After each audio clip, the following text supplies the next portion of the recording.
আজকে আমরা আমাদের আইএলস রিডিং ক্লাস শুরু করব ইনশাল্লাহ। আমাদের স্পিকিং ক্লাসও শেষ হয়েছে, লিসনিং ক্লাসও শেষ হয়েছে। আজকে থেকে আমরা রিডিং ক্লাসটা স্টার্ট করে ফেলবো। তবে আজকের ক্লাসে মূলত শুধু ইন্ট্রোডাক্টরি আলোচনাই হবে। রিডিং এর ব্যাপারে একটা বিস্তারিত পরিচয় দেওয়ার চেষ্টা করব, এবং রিডিং পার্টটাতে ভালো করার জন্য কোন কোন বিষয়ে আমার ফোকাস করতে হবে, কোন কোন স্কিল গ্রো করতে হবে, এই বিষয়গুলোর উপরে কিছু আলোকপাত করার চেষ্টা করবো ইনশাল্লাহ।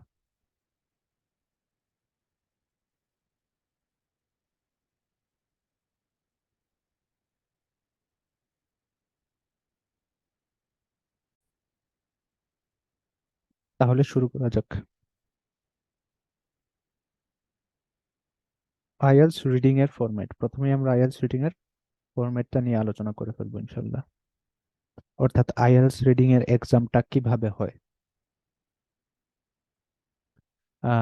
আইএলস রিডিং পার্টটাতে, রিডিং এক্সামটাতে টোটাল টাইম থাকবে 60 মিনিটস। আমরা জানি যে লিসনিং, রিডিং এবং রাইটিং এক্সামগুলা একই দিনে হয়, এবং লিসনিং এক্সামের ঠিক পরপরই রিডিং এক্সামটা হয়। লিসনিং এক্সামের সময় থাকে, টোটাল টাইম থাকে আনুমানিক 40 মিনিটস।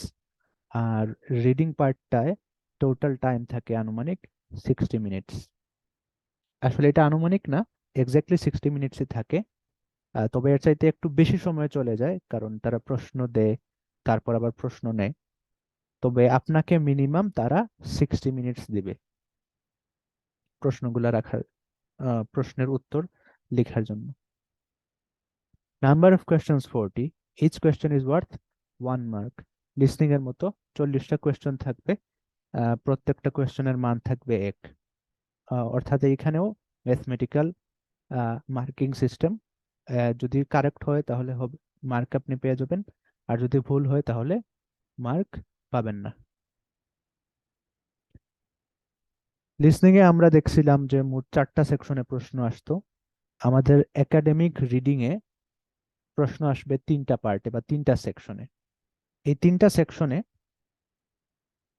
টোটাল 3টা আর্টিকেল থাকবে, বেশ বড় বড় আর্টিকেল। হয়তো 800 ওয়ার্ড, অথবা 1000 ওয়ার্ড, অথবা এর চাইতেও বেশি হতে পারে। তো এই ধরনের 3টা আর্টিকেল থাকবে, এবং প্রত্যেকটা আর্টিকেলের পর 13 থেকে 14টা করে প্রশ্ন থাকবে। আপনাকে ওই প্রশ্নগুলোর উত্তর দিতে হবে আর্টিকেলের ভিত্তিতে। এটাই হলো মূল উদ্দেশ্য এই পরীক্ষার, যে আপনি আর্টিকেলগুলো পড়ে প্রশ্ন অনুযায়ী উত্তর বের করতে পারেন কিনা, তারা এটাই দেখতে চায়। তো এই 3টা সেকশনের মধ্যে সাধারণত প্রথম সেকশনটা একটু ইজি হয়, এরপর 2 এবং 3 একটু কঠিন হয়। তাছাড়া সেকশন 2 এবং সেকশন 3 এর মধ্যে একটা একটু বেশি কঠিন হয়। অর্থাৎ টোটাল 3টা সেকশনের মধ্যে একটা সেকশন অবশ্যই কঠিন হবে। অবশ্যই কঠিন হবে বলতে এটা একেবারে 100% নিশ্চিত না, তবে ট্রেন্ডটা এরকমই। এক্সামগুলো এরকমই দেখা গেছে, বা মডেল টেস্টগুলোতেও এরকমই দেখা গেছে, যে একটা সেকশন একটু বেশি কঠিন থাকে অন্য দুইটার তুলনায়। এবং সাধারণত দেখা যায় যে এটা প্রথম সেকশন হয় না, অর্থাৎ প্রথম সেকশনটা সবসময় ইজি থাকে। You will have to answer the questions according to the passages. এটাই হলো মূল বিষয়, যে প্যাসেজের যে আর্টিকেল আছে, যে আর্টিকেলগুলা প্যাসেজ হিসাবে দিছে, ওইগুলা থেকেই আপনাকে প্রশ্নের উত্তর লিখতে হবে, প্রশ্নের উত্তর দিতে হবে। রিডিং ব্যান্ড স্কোর ক্যালকুলেশন এখন আমরা দেখব, যে আইএলটিএস রিডিং এর ব্যান্ড স্কোর ক্যালকুলেশনটা কিভাবে হয়। আমরা লিসনিং এর ব্যান্ড স্কোর ক্যালকুলেশন দেখছিলাম, লিসনিং এর মতোই, তবে এক্স্যাক্টলি সেম না, একটু পার্থক্য আছে লিসনিং এর সাথে। খুবই সাটল পার্থক্য, খুবই সূক্ষ্ম পার্থক্য আছে। যেটা আপনি যদি লিসনিং এর ব্যান্ড ক্যালকুলেশনের সাথে লিসনিং ব্যান্ড ক্যালকুলেশনের চার্ট যদি আপনি এটার পাশে বসিয়ে দেখেন, মিলিয়ে মিলিয়ে, তখন এই পার্থক্যগুলা ধরতে পারবেন। তো আমরা জাস্ট খুব কুইকলি একটা রিভিউ করে চলে যাই, যে কেউ যদি রিডিং এ 9 পেতে চায় তাহলে তাকে অবশ্যই এটলিস্ট 39টা প্রশ্নের উত্তর সঠিকভাবে দিতে হবে। 40টা দিলেও 9 পাবে। যদি 8.5 পেতে যায় কেউ, তাহলে তাকে 37টা বা 38টা প্রশ্নের উত্তর সঠিকভাবে দিতে হবে। এইভাবে কমতে থাকে 7.5 পর্যন্ত।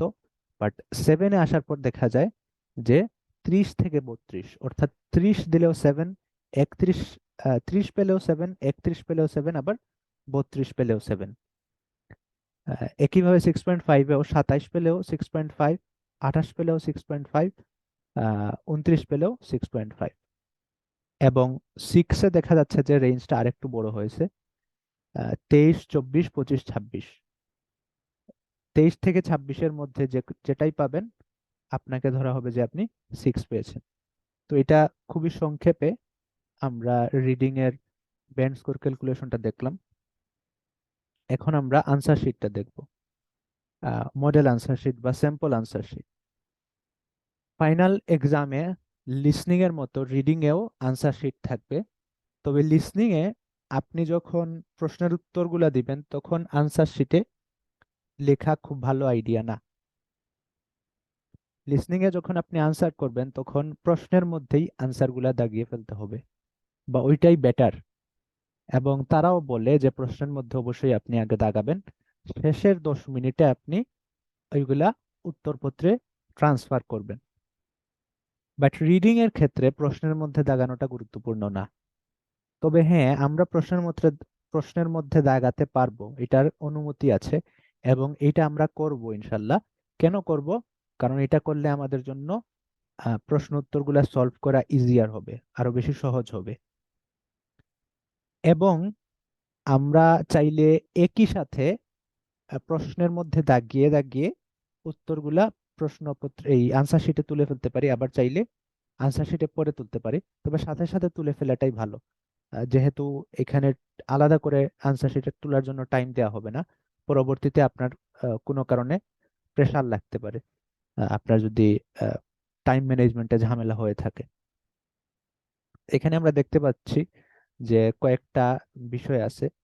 এর মধ্যে একটা হলো ক্যান্ডিডেট নেম। এখানে আপনার নাম থাকবে, ক্যান্ডিডেট নাম্বার এখানে আপনার নাম্বারটা থাকবে, ক্যান্ডিডেট নাম্বারটা। এটা আপনাকে রেজিস্ট্রেশন করলে এক্সামের 2-1 দিন আগে মেসেজ করে পাঠাবে, অথবা এক্সাম সেন্টারে গিয়েও জানতে পারবেন। সেন্টার নাম্বার এটা সেন্টারে যাওয়ার পর তারা বলে দেবে।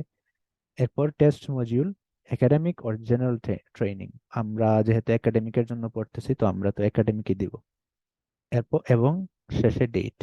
এই বক্সগুলা ফিল আপ করার পর, এবং পেন্সিল দিয়ে ফিল আপ করতে হবে, এই বক্সগুলা ফিল আপ করার পর আপনি, আপনার আর কোনো কিছু ফিল আপ করার নাই, আপনি সরাসরি উত্তরে চলে যাবেন।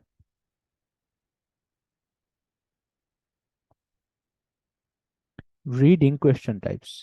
এখন আমরা দেখার চেষ্টা করব যে রিডিং যে পার্টটা আছে এই পার্টের মধ্যে টোটাল কতগুলা কোয়েশ্চেন টাইপ আছে। রিডিং পার্টের মধ্যে লিস্ট 10 ধরনের কোয়েশ্চেন টাইপ আছে। First, MCQ. এমসিকিউটা মোটামুটি কমন। লিসনিং এ যেরকম এমসিকিউ, রিডিং এও একই রকমই এমসিকিউ।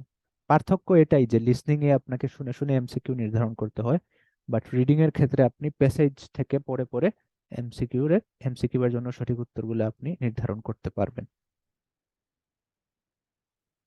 আহ, তবে এইটার কারণে ধরে নিবেন না যে রিডিংটা ইজিয়ার হবে যেহেতু প্যাসেজ আছে, কারণ প্যাসেজ গুলো অনেক লম্বা হয়, আনসার গুলাও খুব আহ, সূক্ষ্ম পার্থক্য থাকে অপশনের মধ্যে। তো সব থেকে সঠিক উত্তরটা বাছাই করতে গিয়ে দেখা যায় অনেক মাথা খাটানো লাগে। তো এগুলার যদি সদভ্যাস না থাকে তাহলে পরীক্ষার হলে গিয়ে ঠিকঠাক মতো আনসার করা কঠিন হয়ে যায়। True false not given, yes no not given, এই জিনিসটাও খুবই কমন একটা প্রশ্নের ধরন আইএলটিএস রিডিং এর ক্ষেত্রে।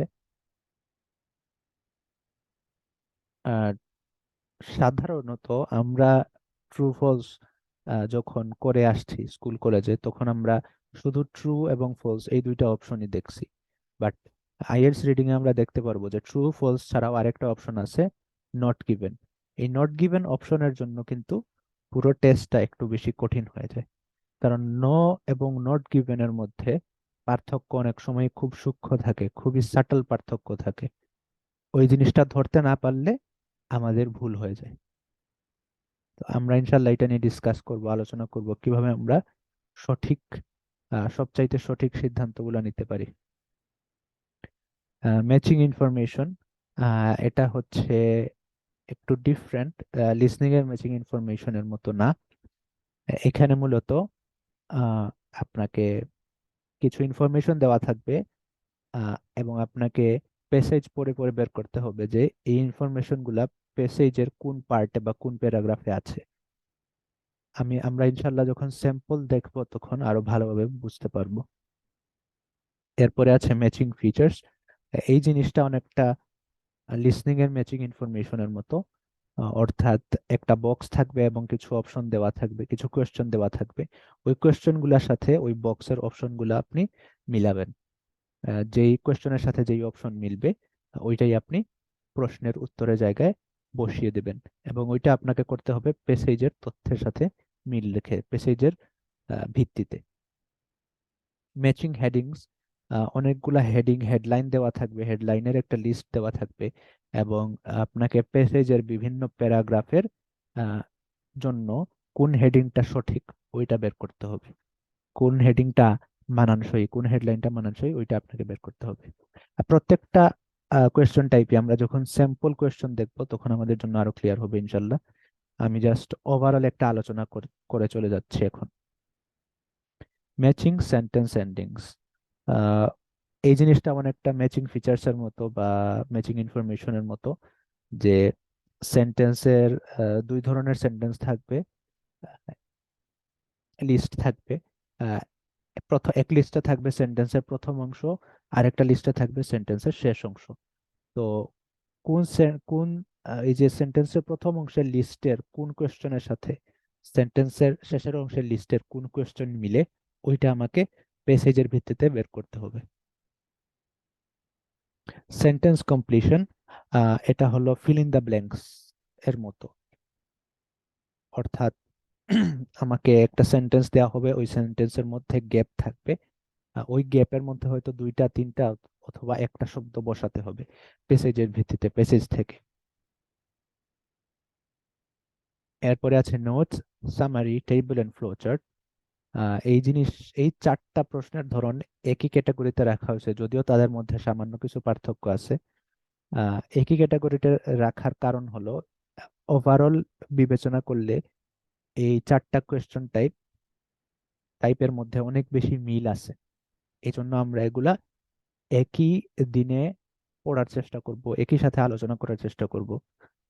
এতে করে আমাদের জন্য এগুলাতে এগুলা পড়ে শেষ করা ইজিয়ার হবে ইনশাল্লাহ। এগুলোর মধ্যে আবার উইথ ওর উইদাউট ক্লুজ আছে। আপনাদের মনে আছে কিনা জানি না, তবে আমাদের ইংলিশ ফর টুডে বা ইংলিশ সেকেন্ড পেপারে কোয়েশ্চেনের মধ্যে কিছু কিছু কোয়েশ্চেন ছিল with clues, feel in the blanks এর মধ্যে, আবার কিছু ছিল উইদাউট ক্লুজ। তো এইখানেও সেম জিনিস থাকবে, উইথ ক্লুজ এবং উইদাউট ক্লুজ। তবে হ্যাঁ, অবশ্যই আমাদের ইংলিশ সেকেন্ড পেপার বা ইংলিশ ফার্স্ট পেপারের এক্সাম থেকে আইএলটিএস এর রিডিং এক্সামটা অনেক বেশি কঠিন হবে। লেবেলিং ডায়াগ্রাম, তো এই জিনিসটাও রিডিং এ মোটামুটি কমন আছে, হয়তো খুব বেশি কমন না বাট মোটামুটি কমন আছে। আমরা যদি কেমব্রিজের টেস্ট গুলা প্র্যাকটিস করি তাহলে দেখতে পারবো কয়েকটা টেস্ট পর পরই এটা আসবে, এই প্রশ্নের ধরনটা আমরা দেখতে পাবো। তো একটা জিনিসের ডায়াগ্রাম দেওয়া থাকবে এবং পেসেজ অনুযায়ী সেই জিনিসের ডায়াগ্রামের বিভিন্ন লেভেল গুলা আমাকে চিহ্নিত করতে হবে যে কোন জায়গার নাম কি, কোন জায়গায় কোন শব্দটা বসবে, ওই জিনিসটা আমাকে পেসেজ থেকে বের করতে হবে। শর্ট আনসার কোয়েশ্চেন্স, এখানে মূলত এই কোয়েশ্চেন টাইপটা একটু আনকমন। এটা আগে বেশি আসতো, ইদানিং খুবই কমে গেছে, বাট এরপরেও আসার সম্ভাবনা আছে। এবং কেমব্রিজ অফিসিয়াল গাইডেও এই প্রশ্নের ধরনটা আছে, সেই হিসাবে এটা আমি এখানে রাখছি। এখানে মূলত কিছু প্রশ্ন দেওয়া থাকবে, ওই প্রশ্নের উত্তর আপনাকে লিখতে হবে এক, দুই অথবা তিন শব্দে। সাধারণত এক, দুই অথবা তিন শব্দে উত্তরগুলা থাকে, প্যাসেজ অনুযায়ী আপনাকে উত্তরগুলা লিখতে হবে। এটা বলে শর্ট আনসার কোয়েশ্চেন্স বা শর্ট কোয়েশ্চেন এন্ড আনসার্স। আচ্ছা, রিডিং এক্সামটার আমি একটা এক্সাম্পল দিই। রিডিং এক্সামের এক্সাম্পল হচ্ছে আমাদের ইংলিশ ফর টুডে এক্সামের মতো। ইংলিশ ফর টুডেতে সিন এবং আনসিন দুইটা প্যাসেজ থাকতো। ওই প্যাসেজের ভিত্তিতে আমাদেরকে multiple choice questions, fill in the blanks, true false এগুলার আনসার করতে হতো। রিডিং এও সেম, তবে রিডিং এ কোয়েশ্চেন টাইপ অনেক বেশি। তাছাড়া আইএলটিএস এর রিডিং টেস্ট টাইপ প্যাসেজ হলো তিনটা, এবং প্যাসেজ প্রত্যেকটাই অনেক বড় এবং অনেক কঠিন, একাডেমিক কনটেক্সটে লেখা। এই জন্য স্বাভাবিকভাবেই আইএলটিএস এর রিডিং টেস্টটা আমাদের ইংলিশ ফর টুডে টেস্টের চাইতে অনেক বেশি কঠিন হয়। ওকে, সাম টার্মস। এখন আমরা রিডিং মূল আলোচনায়, রিডিং এর মূল ক্লাসে ঢোকার আগে কিছু টার্ম দেখে নেব, কিছু পরিভাষা দেখে নেব। আচ্ছা, প্রথমেই এই শব্দটা নিয়ে আমি একটু আলোচনা করতে যাচ্ছি। এটা হলো টার্ম। টার্ম টার্ম শব্দের অর্থ কি? এখানে লেখা আছে সাম টার্মস, এখান থেকে আমি লিখলাম টার্ম। তো টার্ম শব্দের আরেকটা শব্দ আছে, একটু লম্বা ভার্সন, এটা হচ্ছে টার্মিনোলজি। তো টার্মিনোলজি বলা হয় বাংলায় পরিভাষা।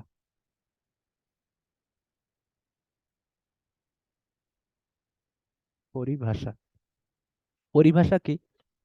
আহ, আমরা কোনো একটা জিনিস যখন কোনো একটা শাস্ত্রের আলোকে বিশেষভাবে সংজ্ঞায়িত করি, তখন সেটাকে পরিভাষা বলা হয়। যেমন আমি একটা এক্সাম্পল দিতে পারি। আমরা যারা নামাজ পড়ি, তো আমরা তো জানি নামাজ, নামাজ নামাজ শব্দের অর্থ হলো প্রার্থনা বা দোয়া করা। তো আহ, এটা হলো সরাসরি অর্থ বা শাব্দিক অর্থ বা আবিধানিক অর্থ, ডিকশনারি মিনিং। বাট এটা এটা কিন্তু ডিকশনারি মিনিং এ শুধু ইউজ হয় না, বরং এটা একটা টার্ম হিসাবে ইউজ হয়, এটা একটা পরিভাষা হিসাবে ইউজ হয়।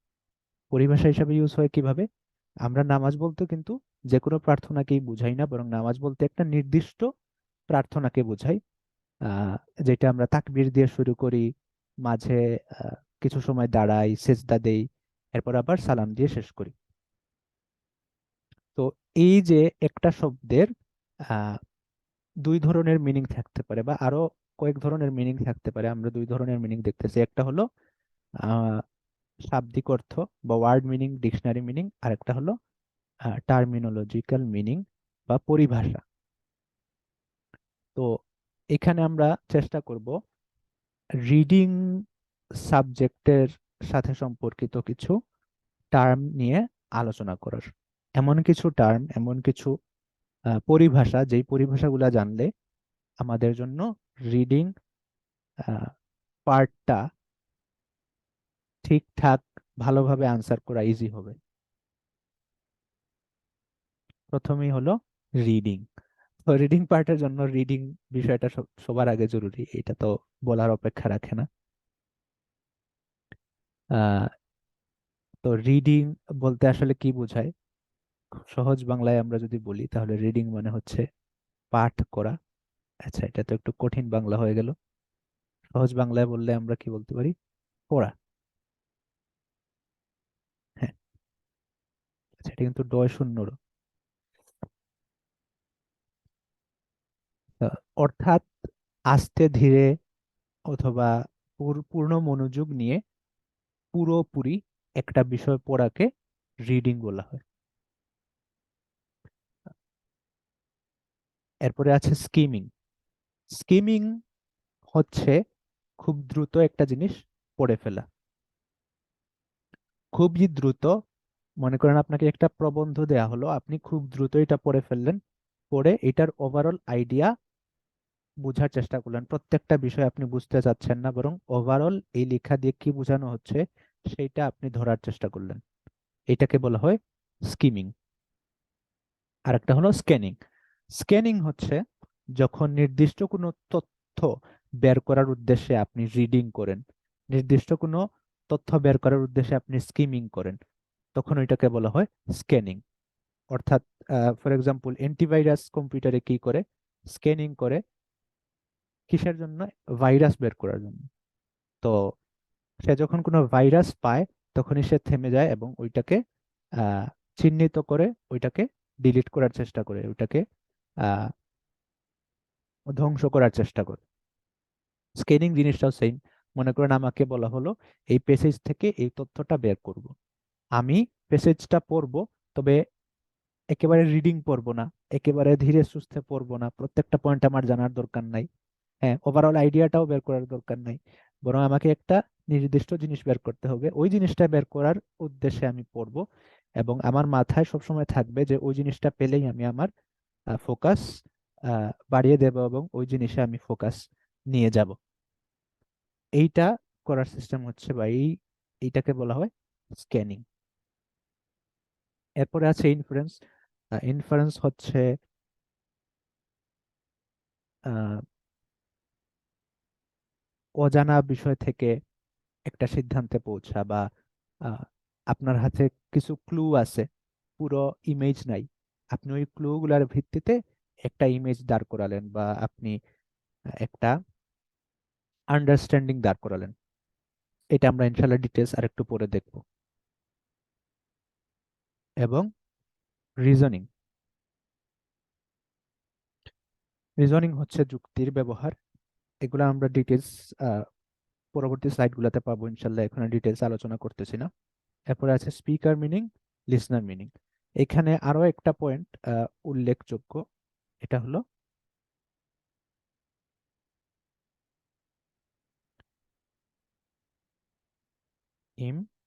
ইমপ্লিকেশন।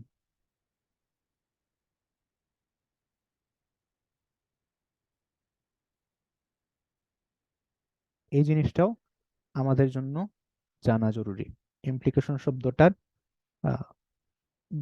ইমপ্লিকেশন টার্মটার সাথেও পরিচিতি থাকা আমাদের জন্য জরুরি। তো আমরা ইনশাল্লাহ এগুলা এখন বিস্তারিত আলোচনায় চলে যাব। প্রথমে আমরা রিডিং, স্ক্যানিং এবং স্কিমিং নিয়ে আলোচনা করি। Reading, scanning and skimming are three different reading strategies that people use to process written information. অর্থাৎ লিখিত তথ্য যখন মানুষ প্রক্রিয়াজাত করে, প্রক্রিয়াকরণ করে, তখন এই তিন ধরনের টেকনিক মানুষ ব্যবহার করে থাকে। অর্থাৎ আপনি যখন কোনো একটা জিনিস পড়েন, বাংলাতেই যখন কোনো জিনিস পড়েন, তখন অনেক সময় আপনার অবচেতন মনেই বা আপনার নিজ অজান্তেই আপনি কিন্তু এই তিনটা টেকনিক ব্যবহার করে থাকেন। এর মধ্যে একটা হচ্ছে রিডিং, আরেকটা হচ্ছে স্ক্যানিং, আরেকটা হচ্ছে স্কিমিং। এগুলার বিস্তারিত পরিচয় কি? Reading is a slow and careful process where the reader is focused on understanding all the details in the text. অর্থাৎ কোনো একটা প্রবন্ধে বা কোনো একটা পাঠের মধ্যে যে বিষয়গুলো লেখা আছে, প্রত্যেকটা বিষয় ভালোভাবে বোঝার উদ্দেশ্যে যে পড়াশোনা করা হয় ওইটাকে বলা হয় রিডিং। আমরা স্কুল কলেজে তো আসলে খুব ভালোভাবে রিডিং করি নাই, আমাদের মেইন উদ্দেশ্য থাকতো স্ক্যানিং, স্কিমিং, শুধু যেই অংশগুলা গুরুত্বপূর্ণ ওগুলো আমরা পড়বো। তো আসলে রিডিং কিন্তু একটা স্কিল, যেটা প্র্যাকটিস করে করে গ্রো করতে হয়। আচ্ছা, পরের অংশে যাই। This involves paying attention to every word, sentence and paragraph and using background knowledge and other strategies to comprehend the material. অর্থাৎ রিডিং এর জন্য যে বিষয়গুলো দরকার এগুলার একটা লিস্ট দিছে। একটা হলো দিস ইনভলভস পেইং অ্যাটেনশন, যে মনোযোগ রাখা। কিসের প্রতি মনোযোগ রাখা? টু এভরি ওয়ার্ড, প্রত্যেকটা শব্দের প্রতি মনোযোগ রাখা। এভরি সেন্টেন্স, প্রত্যেকটা বাক্যের প্রতি মনোযোগ রাখা। এন্ড প্যারাগ্রাফ, প্রত্যেকটা প্যারাগ্রাফের প্রতি মনোযোগ রাখা। And using background knowledge and other strategies to comprehend the material, এবং আপনার ব্যাকগ্রাউন্ড নলেজ এবং অন্যান্য আরো পদ্ধতি ব্যবহারের মাধ্যমে ভালোভাবে বোঝার চেষ্টা করার উদ্দেশ্যে যখন আপনি কোনো কিছু পড়বেন তখনই আপনার রিডিংটা সাকসেসফুল হবে বা সফল হবে। তো আমরা যেহেতু মোটামুটি বুঝতে পারলাম রিডিং জিনিসটা কি, আমরা এখন থেকে আমরা চেষ্টা করব যে আইএলটিএস কেমব্রিজের যে রিডিং প্রশ্নগুলো আছে ওগুলার শুধু প্যাসেজ আমরা মাঝে মধ্যে রিডিং করব, রিয়েল রিডিং যেটাকে বলা হয়। হ্যাঁ, গা ছাড়া রিডিং না, দায় সারা রিডিং না। আমরা ভালোভাবে প্রত্যেকটা ওয়ার্ড, প্রত্যেকটা সেন্টেন্স, প্যারাগ্রাফ, কনটেক্সট বুঝে বুঝে বুঝে পড়ার চেষ্টা করবো ইনশাল্লাহ। এরপরেরটা হচ্ছে scanning. Scanning is a faster process that involves looking quickly through the text to find specific information. Scanning কি? স্ক্যানিং হচ্ছে কোনো নির্দিষ্ট তথ্য বের করার উদ্দেশ্যে দ্রুত একটা প্রবন্ধ পড়ে ফেলা, দ্রুত একটা পাঠ পড়ে ফেলা। This is typically done when the reader has a specific question or piece of information they are looking for and need to quickly locate it in the text. যে এই জিনিসটা কখন দরকার হয়? এই জিনিসটা তখনই দরকার হয় যখন নির্দিষ্ট কোনো তথ্য পাঠক বের করতে চাচ্ছে। যেমন আমাদের রিডিং এক্সামে কিন্তু আহ, এই জিনিসটা আমরা অনেক বেশি ফেস করব। আমাদের রিডিং এক্সামে দেখা যাবে বিভিন্ন প্রশ্নের ক্ষেত্রে আমাকে স্পেসিফিক শব্দ বা স্পেসিফিক তথ্য খুঁজে বের করতে হবে। ওই স্পেসিফিক তথ্য বের করার জন্য কিন্তু পুরো প্যাসেজ আমার রিডিং করা জরুরি না। ওই সব ক্ষেত্রে আমরা কি করব? স্ক্যানিং করব। স্ক্যানিং করার পর যদি আমার কাছে মনে হয় যে একটা স্পেসিফিক প্যারাগ্রাফে এই সংক্রান্ত আলোচনা আছে, তাহলে ওই প্যারাগ্রাফটা আমি রিডিং করব। ওই প্যারাগ্রাফটা আমি ভালোভাবে কনটেক্সট বুঝে বুঝে পড়ব, যাতে করে আমি আমার উদ্দিষ্ট উত্তরটা বের করতে পারি, তথ্যটা মিলাতে পারি। এরপরে আছে skimming. Skimming is a process where the reader quickly moves their eyes over the text to get an overall sense of its content without focusing on individual details.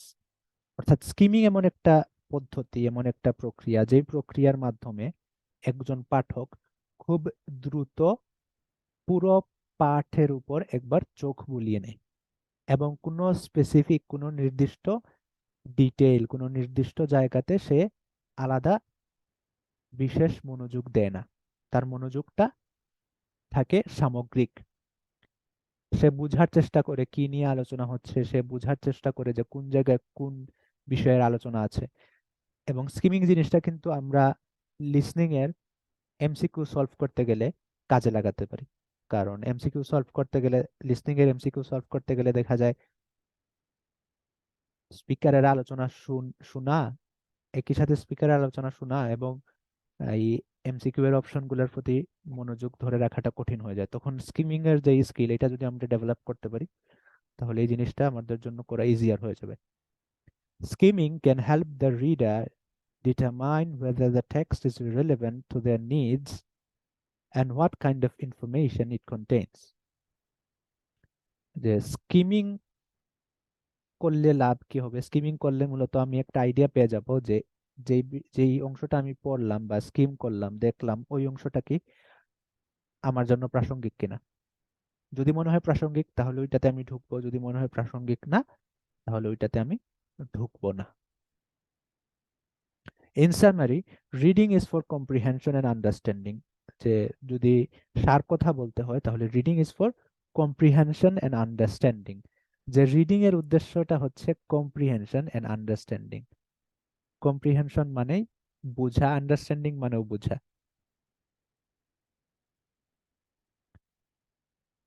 Comprehension and understanding. Scanning is for finding specific information, and skimming is for getting an overview of the text. এবং reading টেস্টটাও কিন্তু এটাই।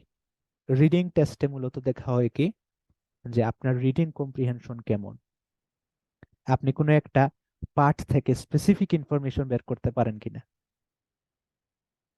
এবং আপনি কি সামগ্রিকভাবে পাঠটা বুঝতে পারেন কিনা। তাছাড়া আরেকটা জিনিস তারা দেখে, সেটা হলো স্পিড, দ্রুতি। অর্থাৎ আপনি কতটুকু দ্রুত একটা পাঠ পড়তে পারতেছেন, স্পিড। আপনার দ্রুতি যদি ভালো না থাকে তাহলে স্বাভাবিকভাবেই কোনো একটা আর্জেন্ট সিচুয়েশনে দেখা যাবে আপনি কোনো ইনফরমেশন কুইকলি বের করতে পারতেছেন না। এই কারণেই তারা টাইম লিমিটটা দিয়ে দেয় আপনাকে টেস্ট করার জন্য যে কত দ্রুত আসলে আপনি বিভিন্ন পাঠ থেকে, টেক্সট থেকে, বিভিন্ন প্রবন্ধ থেকে ইনফরমেশন বের করতে পারেন।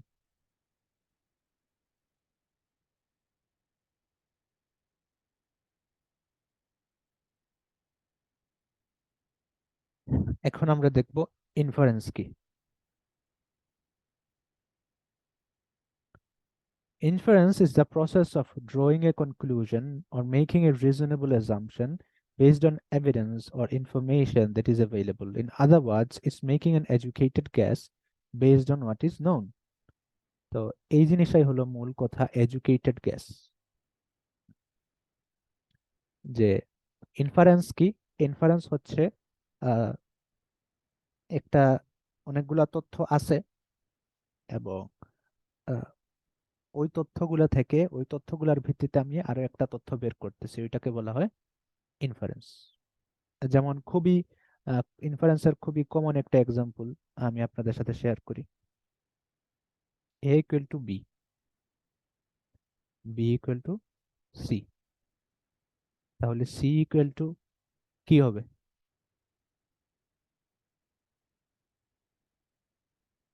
এ হবে?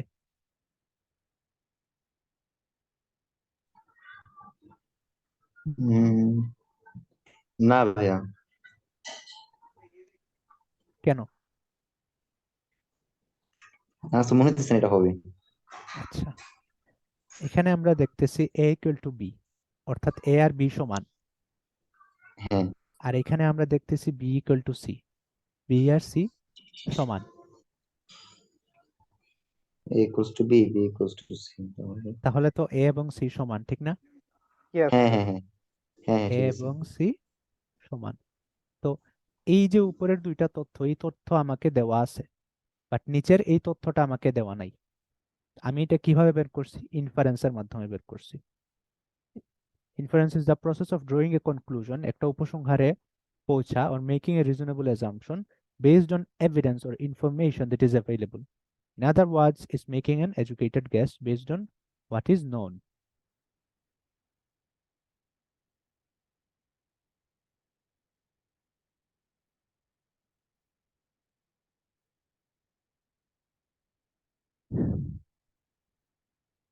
In the context of reading, inference involves using information from the text along with prior knowledge and experiences to make predictions, understand implications, and interpret meaning. For example, if a text says the sky was cloudy and the wind was strong, the reader might infer that it is going to rain. এই জিনিসটাই আমি আলোচনা করতে যাচ্ছিলাম। এই যে এখানে একটা শব্দ বলছে, আপনারা দেখেন এখানে লেখা আছে ইমপ্লিকেশন। ইমপ্লিকেশন যদি খুব সহজভাবে বোঝাতে হয়, বলতে হয়, তাহলে ইমপ্লিকেশনের অর্থ দাঁড়ায় মানে।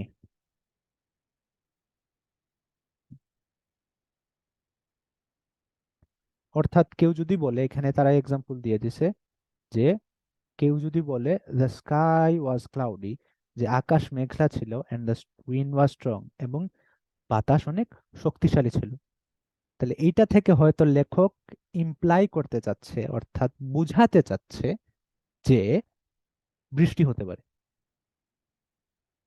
তো লেখক কি বুঝাতে চাচ্ছে এইটা আমি কিন্তু বুঝে নেয়ার চেষ্টা করব।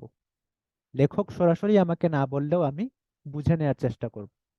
The sky was cloudy and the wind was strong, a reader might infer that it is going to rain. এইখানে আমি ইনফারেন্স ব্যবহার করতেছি এবং ইনফারেন্স ব্যবহারের মাধ্যমে আমি বুঝতেছি যে খুব সম্ভবত লেখক বুঝাইতে চাইছেন যে বৃষ্টি শুরু হবে। এই জিনিসগুলা কিন্তু আমরা আমাদের দৈনন্দিন জীবনে করে থাকি, ঠিক না? যেমন আরেকটা কমন এক্সাম্পল দিই। আহ, আমাদের যখন 9-এ ভর্তি হতে হয় তখন সায়েন্স সায়েন্সে যারা ভর্তি হন তাদেরকে সিলেক্ট করতে হয় অপশনাল সাবজেক্ট। সাধারণত অপশনাল সাবজেক্টের মধ্যে থাকে biology versus math, higher math. উচ্চতর গণিত এবং বায়োলজির মধ্যে থেকে যে কোনো একটাকে সিলেক্ট করতে হয়। তো দুইটাকেই কিন্তু দুইটা জিনিস, দুইটা সাবজেক্টকে কিন্তু অপশনাল হিসেবে সিলেক্ট করা যায় না। তো এই হিসেবে কেউ যদি বলে, আপনার বন্ধু যদি আপনাকে এসে বলে যে আমি হায়ার ম্যাথকে অপশনাল সাবজেক্ট হিসেবে গ্রহণ করছি, তো এইটা থেকে কিন্তু আপনি ইজিলি ইনফার করতে পারবেন, এটা থেকে কিন্তু আপনি চাইলে ইজিলি বের করতে পারবেন যুক্তি দিয়ে যে তাহলে বায়োলজি হচ্ছে তার মেইন সাবজেক্ট। যদি বায়োলজি এবং হায়ার ম্যাথ এই দুইটা সাবজেক্টই থাকে অপশনাল হিসেবে সিলেক্ট করার জন্য, এবং সে যদি হায়ার ম্যাথকে অপশনাল হিসেবে সিলেক্ট করে, তাহলে বায়োলজি তার মেইন সাবজেক্ট। এই জিনিসটা কিন্তু আমরা ইনফার করে বের করলাম, সে কিন্তু বলে নাই আর তার বলারও দরকার হয় নাই, আমরা ইনফার করে বের করে ফেললাম।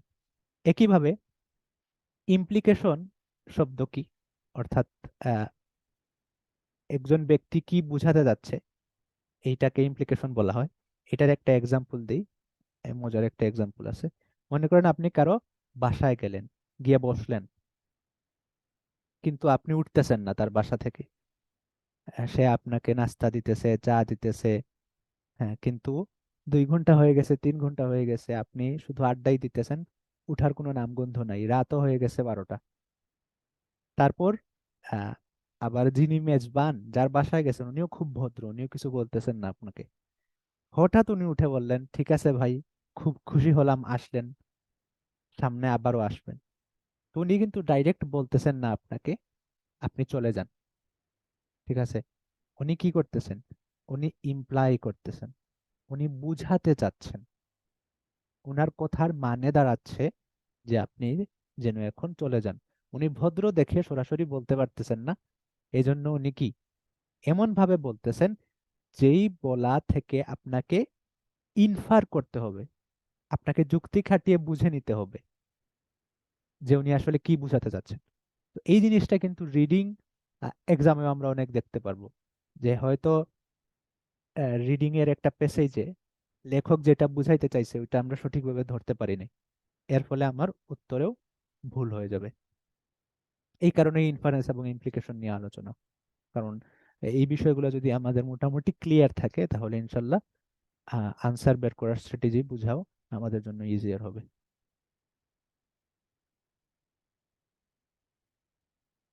Inference is an important part of critical thinking and problem solving, as it helps individuals understand the relationships between different pieces of information and make predictions about what might happen in the future.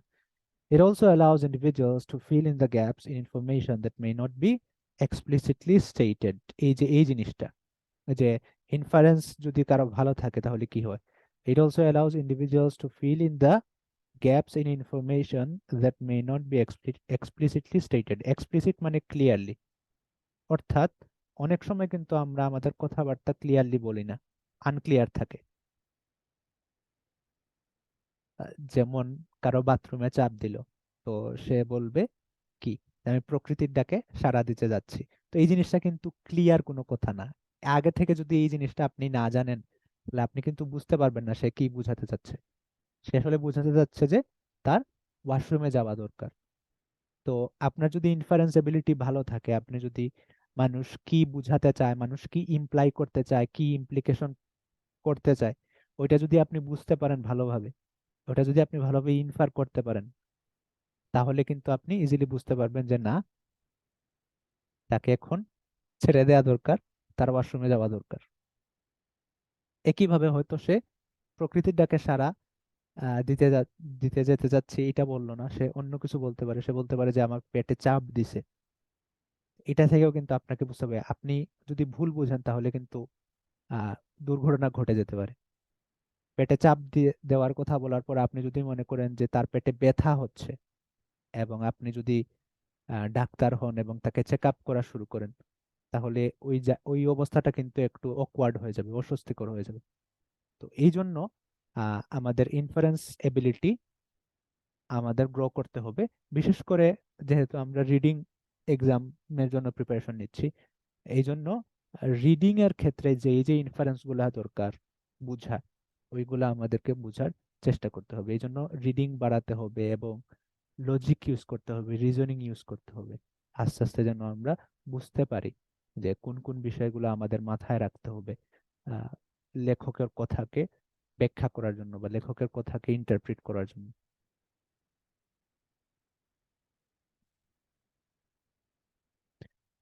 এখন আমরা দেখব types of inference. ইনফারেন্সের মধ্যেও কিছু প্রকারভেদ আছে। ইনফারেন্সের মধ্যে প্রথম প্রকার প্রকারভেদটা হচ্ছে ডিডাকটিভ ইনফারেন্স। ডিডাকটিভ ইনফারেন্স হচ্ছে এমন ইনফারেন্স যেটা কখনো ভুল হবে না। যেমন আহ, আমরা একটু আগে দেখছি এ ইকুয়াল টু বি এবং B equal to C, therefore C equal to A. অর্থাৎ এই এই দুইটা জিনিস হচ্ছে আমার প্রেমিস, বা এই দুইটা জিনিস হচ্ছে আমার আহ, আমার কাছে থাকা তথ্য, এবং লাস্টের যেই কনক্লুশন বা লাস্টের যেই উপসংহার, এই জিনিসটা আমি এই দুইটা তথ্য থেকে ডিডাক্ট করছি, এই দুইটা তথ্য থেকে আমি বের করছি যুক্তি খাটিয়ে। তো ডিডাকটিভ ইনফারেন্সের ক্ষেত্রে আমার কনক্লুশন গুলা খুবই সলিড থাকে। অর্থাৎ এই তথ্য যদি সঠিক হয় এবং এই তথ্য যদি সঠিক হয় তাহলে উপসংহারটাও 100% সঠিক হবে, এখানে সন্দেহ করার কোনো বিষয় নাই। তো রিডিং এর ক্ষেত্রে আমরা যেটা চেষ্টা করব, প্রত্যেকটা কোয়েশ্চন টাইপের ক্ষেত্রে আমরা প্রথমে চেষ্টা করব ডিডাকটিভ আনসার খুঁজে বের করার জন্য। আমরা যদি ডিডাকটিভ আনসার খুঁজে বের করতে পারি তাহলে আমরা 100% নিশ্চিত হয়ে যাব যে এটাই আমার আনসার। আর আমরা যদি ডিডাকটিভ আনসার খুঁজে না বের করতে পারি তখন আমরা অন্যান্য ধরনের ইনফারেন্স ইনফারেন্স ব্যবহার করব। এর মধ্যে একটা আরেকটা হচ্ছে ইন্ডাকটিভ ইনফারেন্স। ইন্ডাকটিভ ইনফারেন্স কি? ইন্ডাকটিভ ইনফারেন্স হচ্ছে যেটা আপনাকে সরাসরি উত্তর দিবে না, এরকম স্ট্রেট ফরওয়ার্ড 100% সঠিক উত্তর দেবে না, বরং ইন্ডাকটিভ ইনফারেন্সের ক্ষেত্রে আপনার আহ, উত্তরটা থাকবে এজাম্পশন, অর্থাৎ ধারণার ভিত্তিতে আপনি উত্তর দিবেন। তবে ধারণাটাও একেবারে অমূলক হবে না, ধারণার পেছনেও যুক্তি থাকতে হবে। যেমন শীতের, ধরুন শীতের বিকেলে আপনি রাস্তা দিয়ে হেঁটে যাচ্ছেন, হঠাৎ রাস্তার মাঝখানে মোটামুটি 10 স্কোয়ার ফিট জায়গায় পানিতে ভেজা। আপনি চিন্তা করলেন যে এইটা, এই জায়গাটা পানিতে ভেজা হওয়ার কয়েকটা কারণ হতে পারে। একটা কারণ হতে পারে রেইন, বৃষ্টি। আরেকটা কারণ হতে পারে যে কেউ পানি ফেলছে, ওয়াটার, কেউ পানি ফেলছে। আরেকটা কারণ হতে পারে যে পানির লাইনে কোনো লিকেজ আছে, নিচে পানির যে লাইন ওইটাতে হয়তো কোনো লিক আছে, ওইটার কারণে পানি মিশে গেছে। তারপর আপনি চিন্তা করলেন যে যেহেতু শীতের দিন, বৃষ্টি হওয়ার সম্ভাবনা নাই এবং লিকেজ ওরও কোনো বুদবুদ দেখতেছেন না, তাহলে হয়তো কোনো ব্যক্তি পানি ফেলছে। তো আপনি সিদ্ধান্ত নিলেন যে এখানে কেউ পানি ফেলছে। তো এই সিদ্ধান্তটা কিন্তু ডিডাকটিভ না, অর্থাৎ আপনি 100% শিওর হয়ে বলতে পারবেন না, এটা হলো ইন্ডাকটিভ, ধারণা প্রসূত, বাট ধারণাও যৌক্তিক ধারণা। এবং লাস্ট আরেক ধরনের ইনফারেন্স আমরা দেখব, এটা হলো অ্যাবডাকটিভ ইনফারেন্স। অ্যাবডাকটিভ ইনফারেন্স কি? অ্যাবডাকটিভ ইনফারেন্স হচ্ছে সবচাইতে সঠিক উত্তরটা খুঁজে বের করা, ইন্ডাকটিভের কাছাকাছি, কারণ এটা থেকেও আপনি 100% শিওর হতে পারবেন না, বাট এটার মূল কাজ হচ্ছে বেস্ট অপশনটা খুঁজে বের করা। কিরকম? এখানে মনে করেন আমরা তিনটা অপশন দেখছি, রেইন, ওয়াটার এবং লিকেজ। হ্যাঁ, এবং আপনি মনে করেন একটু আরেকটু ভালোভাবে দেখার চেষ্টা করলেন, দেখলেন যে শুধু বৃষ্টি যদি হয় শুধু 10 স্কোয়ার ফিট জায়গার মধ্যেই পানি থাকার কথা না, আরো বেশি জায়গায় পানি থাকার কথা। তারপর আপনি চিন্তা করলেন যে তাহলে বৃষ্টি হবে না, ক্রস দিয়ে দিলাম। এরপর আপনি চিন্তা করলেন যে কেউ পানি ফেলছে কিনা। আপনি দেখলেন যে কেউ আসলে পানি ফেললে এত পানি জমার কথা না। তাছাড়া এখানে দেখা যাচ্ছে যে বুদবুদ উঠতেছে, ভালোভাবে আপনি দেখলেন যে বুদবুদ দেখা যায় না, তবে ওই জায়গায় হাত দিলে বোঝা যায় যে এখানে একটা পানির স্রোত আছে, ওই স্রোতেই হালকা একটা বুদবুদ হচ্ছে। তা বুদবুদটা হয়তো আগে একটু বেশি ছিল, এখন একটু কম। তো আপনি সিদ্ধান্ত নিলেন যে কি, এটা এখানে আসলে কেউ পানি ফেলে নাই। তাহলে কি হতে পারে? আপনার আরেকটা অপশন হলো লিকেজ। এই তিনটা অপশনের মধ্যে আপনার কাছে মনে হলো যে এই অপশনটাই সব থেকে বেস্ট। যদি আরো একটা অপশন দেওয়া হতো যে এখানে হয়তো ট্যাঙ্কির লাইন আছে, কোনো একটা ট্যাঙ্কির লাইন আছে, এখানে হয়তো কোনো ভালভ ছুটে গেছে, তাহলে আপনি এই দুইটার মধ্যে আবার কম্পেয়ার করতেন, করে যেই অপশনটা বেটার মনে হয়তো ওইটাকে আপনি সঠিক হিসাবে চিহ্নিত করতেন। তো অ্যাবডাকটিভের মূল কাজই হচ্ছে অনেকগুলো অপশনের মধ্য থেকে যেই অপশন সঠিক ওইটা খুঁজে বের করা। এখন এটা দুই ভাবে হতে পারে, এক যেটার পক্ষে যুক্তি বেশি ওইটা হতে পারে, আবার আরেক রকম হতে পারে যে আপনি ক্রস দিয়ে দিয়ে গেলেন, যে আচ্ছা এই রোগ হতে পারে কিনা, না এই রোগ হতে পারে না, যেটা নর্মালি ডাক্তাররা করে থাকে। ডাক্তারদের কাছে আপনি যখন কোনো একটা রোগ নিয়ে যান, তখন তারা বিভিন্ন সিমটম মিলায়, সিমটম যখন কোনো একটা রোগের সাথে মিলে না, তখন ওই রোগটাকে ক্যান্সেল করে ফেলে, তারপরে রোগকে ক্যান্সেল করে, এইভাবে তারা কিছু রোগকে ক্যান্সেল করে এবং কিছু রোগকে সিলেক্ট করে, এরপর ওই রোগগুলোর মধ্যে থেকে আবার ফার্দার টেস্টের মাধ্যমে খুঁজে বের করে যে কোনটা হওয়ার সম্ভাবনা বেশি। তো এটাও একেবারে এক্সাক্ট টেস্ট না করলে কিন্তু ডিডাকটিভ উপসংহারে পৌঁছা সম্ভব না। এজন্য ডিডাকটিভ ইনফারেন্সটা আমরা প্রথমেই করার চেষ্টা করব, কারণ এটাতে আমি যে রেজাল্ট পাচ্ছি ওইটা হচ্ছে 100% কারেক্ট। বাট ইন্ডাকটিভে কিন্তু আমার 100% হবে না, হয়তো 50% থেকে 90% হবে, হ্যাঁ, অথবা 99% পর্যন্ত হতে পারে। অ্যাবডাকটিভেও সেম, হয়তো 50% থেকে আমার 99% আমি বের করতে পারবো। এছাড়াও আরো অনেক ধরনের ইনফারেন্স আছে, বাট ওগুলো আমাদের জন্য তেমন একটা প্রাসঙ্গিক না, এই কারণে ওগুলো নিয়ে আলোচনা করতেছি না, শুধু এই তিনটা নিয়েই আলোচনা আমাদের জন্য যথেষ্ট হবে ইনশাল্লাহ।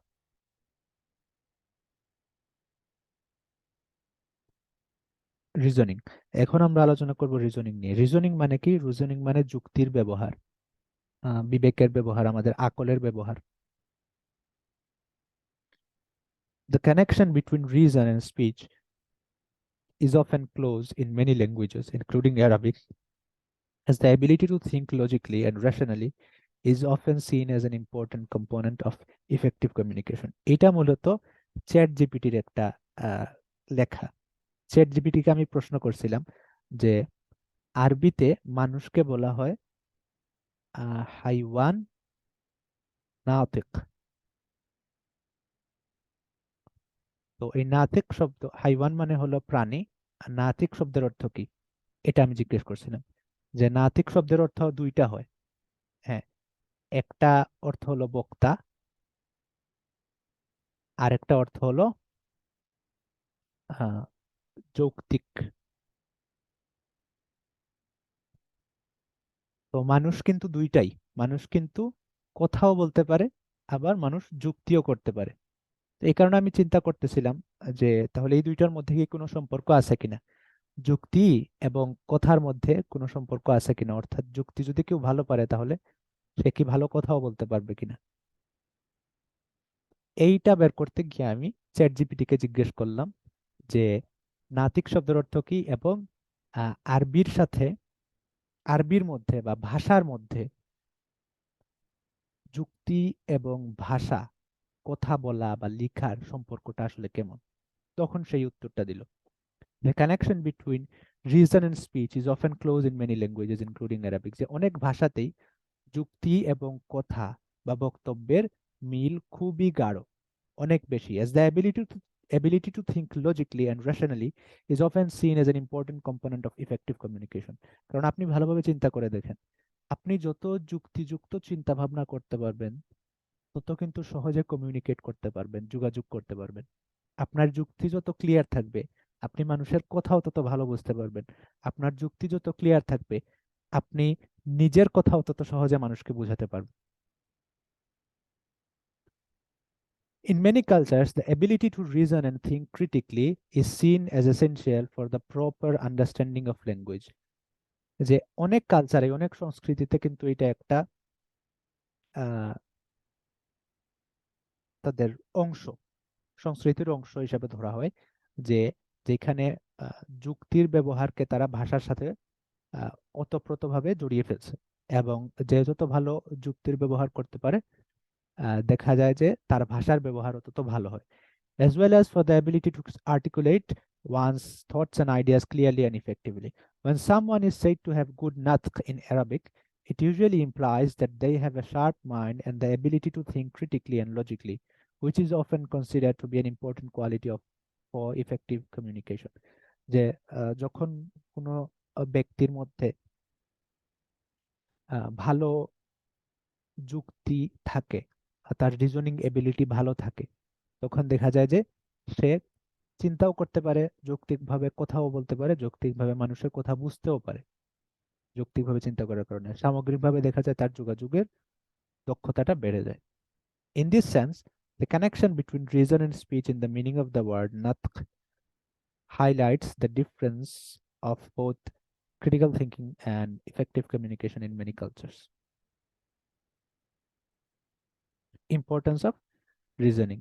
এখন আমরা দেখার চেষ্টা করব যে ইংলিশ ভাষার ক্ষেত্রে বা আমাদের জন্য রিজনিং জানা বা রিজনিং করতে পারাটা কেন গুরুত্বপূর্ণ। Effective communication requires not only the ability to articulate one's thoughts and ideas clearly and accurately, but also the ability to understand the perspectives and ideas of others.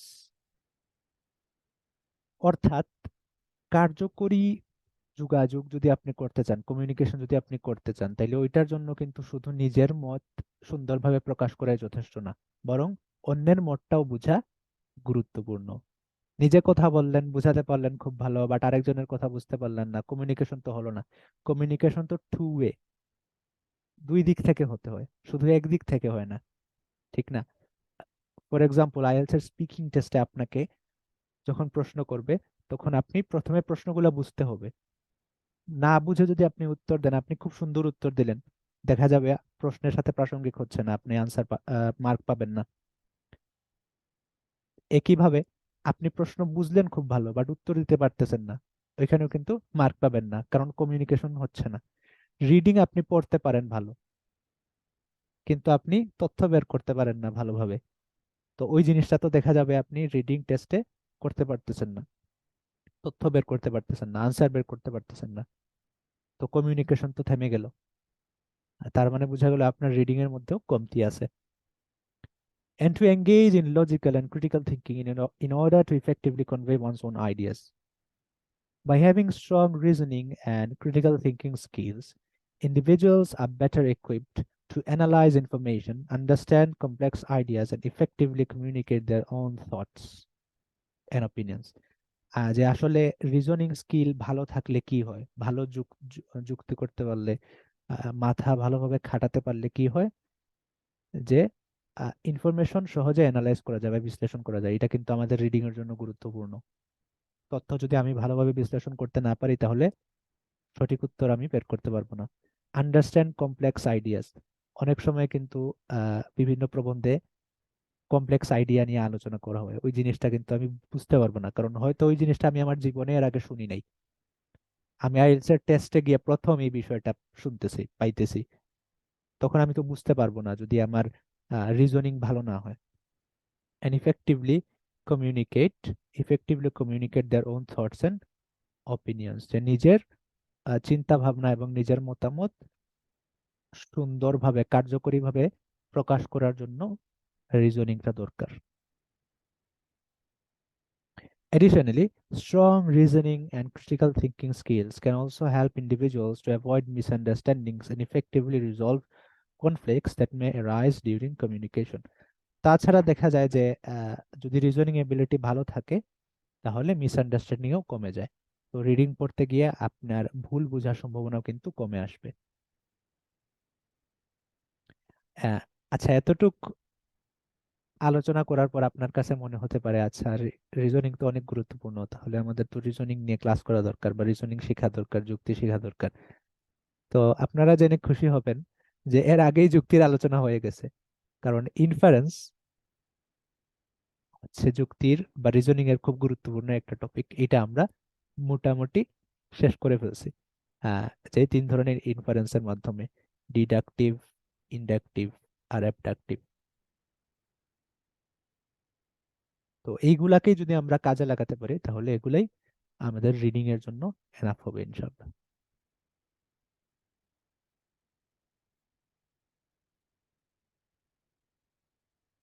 ওকে, এখন আমরা খুব কুইকলি আরেকটা জিনিস দেখে ফেলবো, এই দুইটা জিনিস। আমরা এতটুক কিন্তু মোটামুটি আলোচনা করে ফেলছি। রিডিং কি আমরা জানছি, স্কিমিং কি আমরা জানছি, স্ক্যানিং কি আমরা জানছি, ইনফারেন্স জানছি, রিজনিংও জানছি। বাকি শুধু স্পিকার মিনিং এবং লিসনার মিনিং। এটা দিয়ে আসলে কি বোঝাচ্ছে, এটা আমরা খুব সহজে বোঝার চেষ্টা করি। স্পিকার মিনিং মানে কি? মিনিং মানে অর্থ, ঠিক না? স্পিকার মানে বক্তা, অর্থাৎ বক্তা তার বক্তব্য দিয়ে কি বোঝাতে চাচ্ছে এটাকেই বলে স্পিকার মিনিং, যেটাকে আমরা একটু আগে বলছিলাম ইমপ্লিকেশন হিসাবে। ইমপ্লিকেশন অর্থাৎ সে কি বোঝাতে চাচ্ছে বা তার কথার মানে কি দাঁড়ায়। তো এটাকে আমরা স্পিকার মিনিং বলতেছি। যখন কেউ কথা বলতেছে বা লিসনিং এর ক্ষেত্রে আমি শুনতেছি, তখন একজন মানুষ কথা বলতেছে, ওইটাকে আমি বলতেছি স্পিকার মিনিং। বাট কেউ যখন লিখতেছে তখন এটাকে আমি বলতে পারবো রাইটার মিনিং, অর্থাৎ লেখক কি বোঝাতে যাচ্ছে। আর এদিকে হলো লিসনার মিনিং, অর্থাৎ যিনি শুনতেছেন তিনি আসলে কি অর্থ নিতেছেন, অর্থাৎ ইনফারেন্সের কথা আসতেছে এখানে, যে তিনি আসলে কি ইনফার করতেছেন, তিনি কি বুঝতেছেন, তিনি কি বুঝে নিচ্ছেন। তো স্পিকার মিনিং এবং লিসনার মিনিং যখন এক হয় তখন মূলত আমরা সফল হতে পারি। স্পিকার যে জিনিসটা বুঝাইতে চাইছে, লিসেনারও যদি ওই জিনিসটাই বুঝে, ওই অর্থটাই নিতে পারে, তাহলে আমরা এটাকে বলতে পারি সাকসেস বা সফলতা। মূলত এটাই আমাদের উদ্দেশ্য রিডিং এর ক্ষেত্রে। রিডার মিনিং, রাইটার মিনিং, যে লেখক যে জিনিসটা বুঝাইতে চাইছে ওইটা। যেমন এখানে যদি আমি এই জিনিসটা করি, এটাকে ধরলাম রিডার মিনিং এবং এটাকে ধরলাম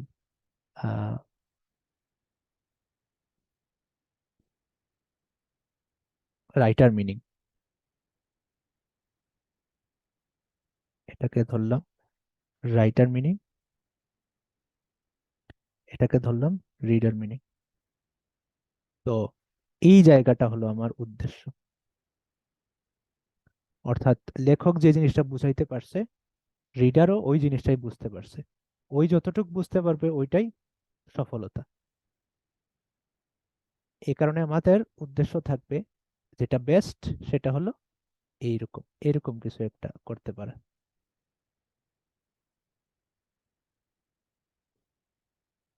অর্থাৎ রাইটার যে জিনিসটা বুঝাইছে রিডারও অলমোস্ট এক্স্যাক্টলি ওই জিনিসটাই বুঝতে পারছে।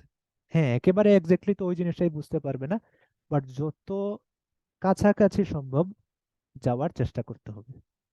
এই জিনিসটা যদি আমরা করতে পারি তাহলে ইনশাল্লাহ লিসনিং এর ক্ষেত্রে হোক, রিডিং এর ক্ষেত্রে হোক, যে কোনো ক্ষেত্রেই আমরা সহজেই আমাদের উদ্দিষ্ট আনসার বা উদ্দিষ্ট যেই উত্তর ওইটা বের করতে পারবো।